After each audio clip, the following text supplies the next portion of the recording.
Welcome back to World Insight.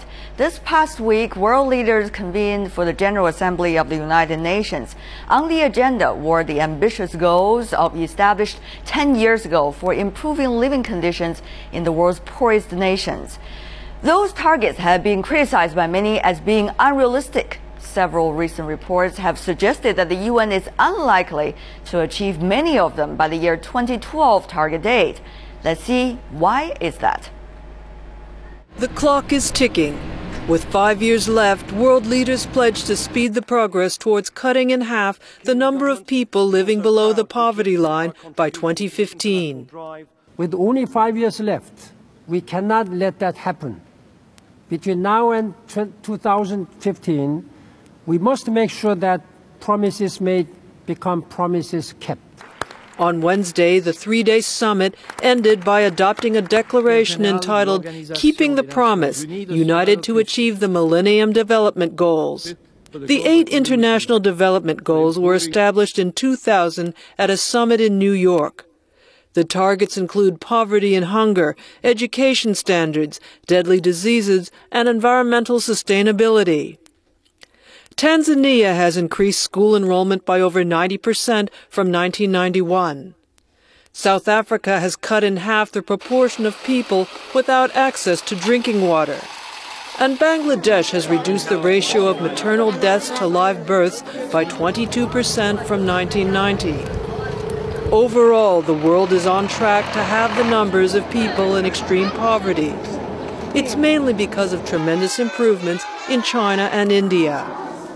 During the last 3 decades, the number of Chinese living under the poverty line decreased by 200 million people. And China has played a leading role in helping fellow developing countries achieve MDG targets. Many developing countries have been hit hard by the global financial crisis, natural disasters, and fluctuations on the food and energy markets. The number of people who suffer from hunger is increasing. We still have a long way to go to realize the Millennium Development Goals.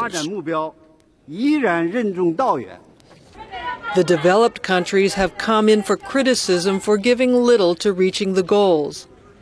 A UN advisor on MDGs said it was agreed that poor countries would develop systems to scale up healthcare, and high-income countries would help to finance that. But many leaders have failed to live up to the commitment they made 10 years ago. Meanwhile, the global recession, food and fuel crises, and the challenges of climate change and natural disasters have complicated the road to 2015. The declaration needs to be backed by action to reach the destination. So whether those Millennium Development Goals can be reached, are we talking about reality or a dream? To talk about that issue, I'm joined by Mr. Glenn Denning, who is the director of the Nairobi Earth Institute with the Millennium Development Center. Welcome, sir.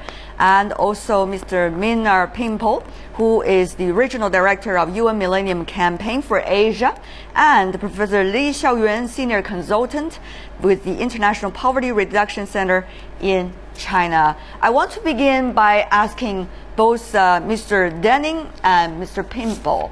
So it seems that the Millennium Development Goal seems to be quite high at this moment. What is making it so difficult to be achieved?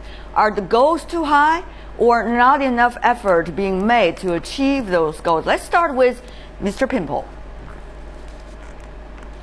I would say that the goals, the Millennium Development Goals, was like a basic platform which was established, so it's not necessarily high. And if you see the progress, especially in the Asia-Pacific region, in the last 10 years, it's uneven, mixed progress.